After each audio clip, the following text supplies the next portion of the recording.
Hey everybody, and welcome back to Welcome Grove Homestead. Howdy, how you doing? It's been a while. It is the morning after Hurricane Helene. Yep. And we just wanted to put out a video and let everybody know that we are okay. Yeah. We're actually doing a lot better than most. It's kind of a heartbreaking thing to watch. Obviously, I think everyone's in the same boat. If you weren't personally affected, just kind of watching what's going on, and within miles of us, there's just devastation, lost houses, bridges out, dams collapsing. It's kind of terrible. Yeah, families have been without power or without water or both. It's crazy what's going on all around us, and it almost seems like we've been almost unaffected in the fact that it's like our property's not flooded, we still have power, we still have water. Like, we are obviously affected. Our friends are affected. Our neighbors are affected. Knoxville when it went through.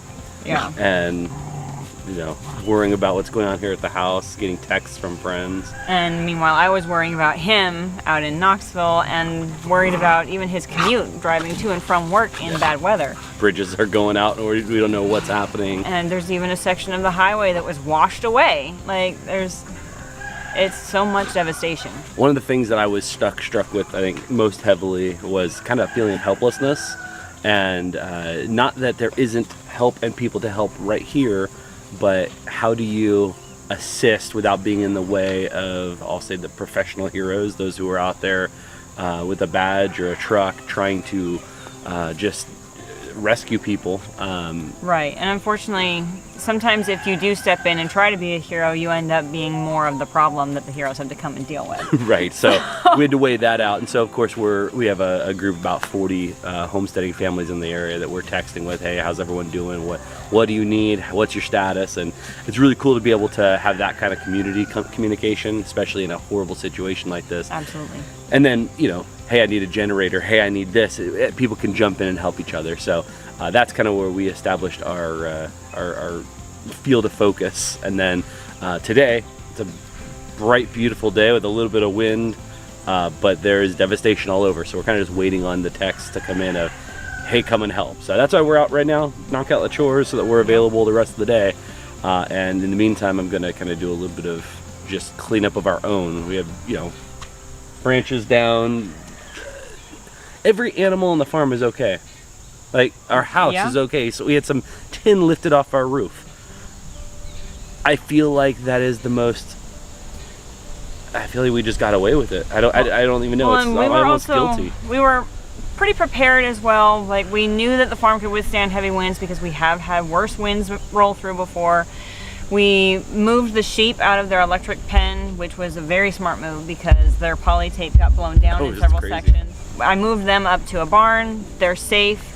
We're going to hopefully try and get them moved back out as soon as possible, just because they don't like being in an enclosed space. There's little to no grazing, so we're going to go ahead and get them moved out as soon as we can. Yeah, that's my project this morning, get them back out on pasture. The one animal event we had was that one pig got out because one Energizer went dead. It had no shock. Yeah, just days of cloud cover. She just lifted the fence and went out. And so it was just a very simple solution where we lured her back in with food. We replaced the Energizer because I had one that was not being used, so it had a charge, and that was it. So we have been very fortunate with our livestock. Everybody was pretty much battened down. We do have some water that blew into the goat barn that hasn't usually, but it was a special circumstances storm. It's a hurricane. I feel like once again we got away with it. Last night I was struggling pretty hard with survivor's guilt, and I guess that's a real thing. Like that. Yeah. I had never really felt that because I hadn't been this close to something, and the reality is, sometimes the Lord just gives you grace in a situation where there's other people who are truly devastated, but that doesn't stop our mission. So our mission is to still be out there helping people, and just know that you are in our prayers. I mean, that's the biggest thing. I think we stopped and prayed half a dozen times last night just because we can't do anything physically, but darn it, we know someone who can. So here it is, Lord, because that's all we got right now. And so anyway, today we're gonna be a little more active in that and knock out our chores and do some projects and go help people. Yep. All right, All right. let's do this.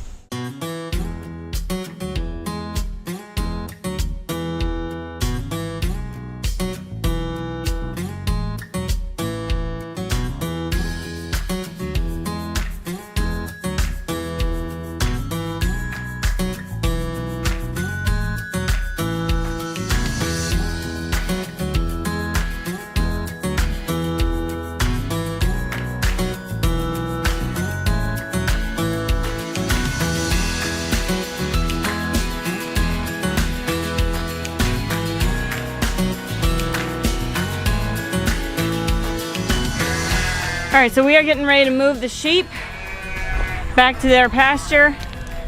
And I think they've caught on, something's up.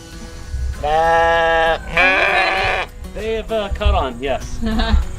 Except for Abel, he's over there just chilling in the As soon as I shake this bucket, you'll see. You ready? All right.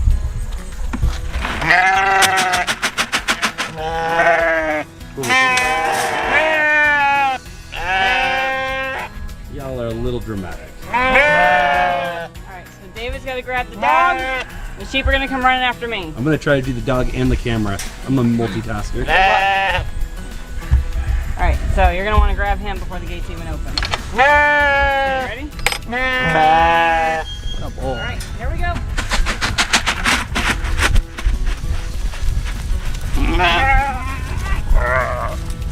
The sheep hear my voice and come. There's something biblical about this. I don't know if Jesus brought grain to the masses, but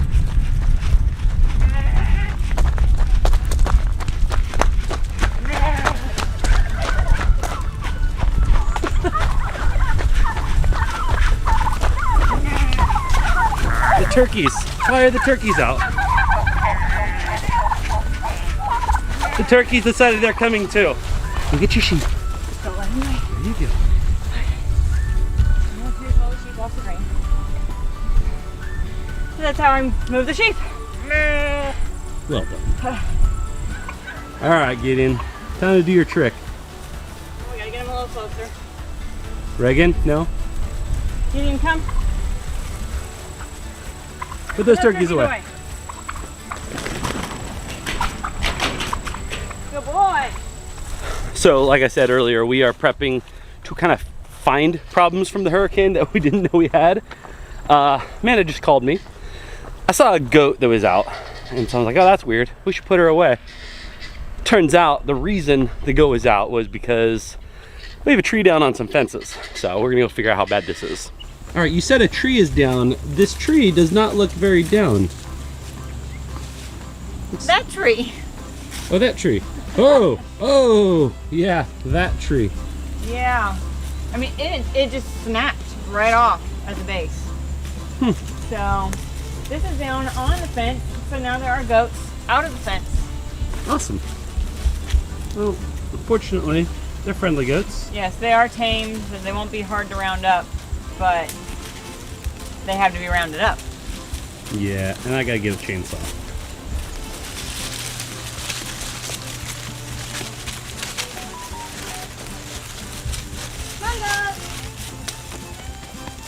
All right, Nathan, you ready to see what's going on with this tree? It fell. Got it. Let's do something about it. In addition to cutting a tree, I literally just got a call after the very first little snip that our water is going to be shut off because the pump station that supplies our county is underwater. It was totally flooded and wiped out. So this could become very interesting. I'm not sure what the world is going to look like around here, but I know we got to get a fence fixed.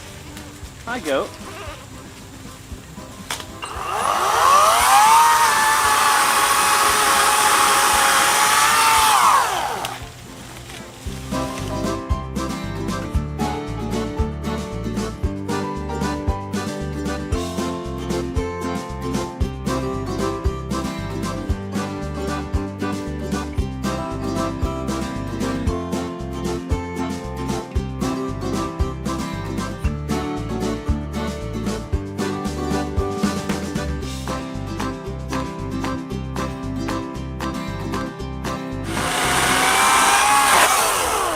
Hey, buddy.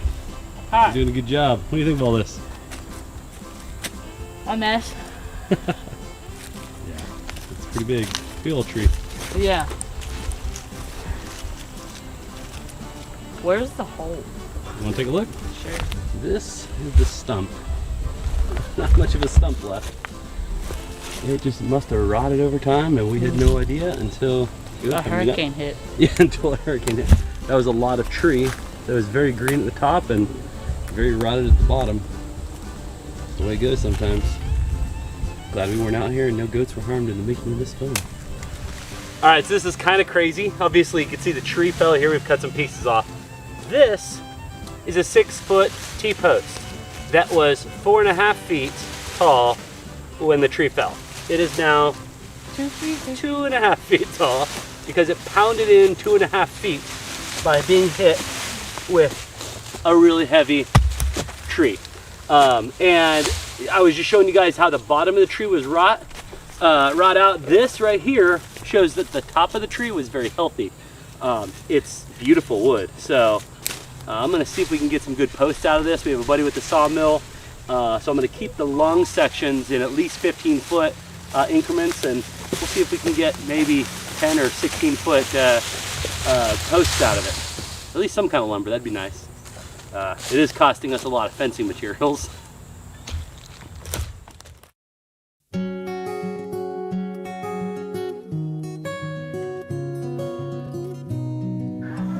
It's been interesting. So the water pumps have been turned off in our county, and a lot of people are officially out of water. But we're not really sure why. Our house still has water for now. Sorry about the guineas. Basically the way that it's working is that they're not turning off the water, they're just letting the water run out. And it seems like we're just going to be some of the last group to lose water. But they have put out warnings now to boil your water, filter your water because of potential contaminants that have gotten into the supply lines, especially as the water is getting down to the last dregs in the system. So we are at the point where we did stockpile water when we had enough plenty fresh drinking water. So we will have that. Also, David has figured out how to tap our well into the house. That's going to keep us with enough water to function, but it's not going to be enough water pressure for regular use still. So we are not going to be without water, which is awesome. We do sell raw milk in our area, and usually we do glass jars, but for the duration of this crisis, we have decided that we are switching over to plastic jugs so that people who still want to buy milk from us who may not have water, they don't have to worry about washing jars. It's just, we're making things work as best we can in a crazy situation. We are incredibly thankful and blessed to have our well because none of our animals are going to be going without water. All the hoses on our half of the property are supplied with our well. The side that belongs to my parents does not have a well. You know, we are just thankful that we still have our livestock. There are so many people who lost everything. They lost their farms, they lost their livestock, they lost their hay. There's just so much devastation right here in our county. And we want to do the best that we can to help those around us.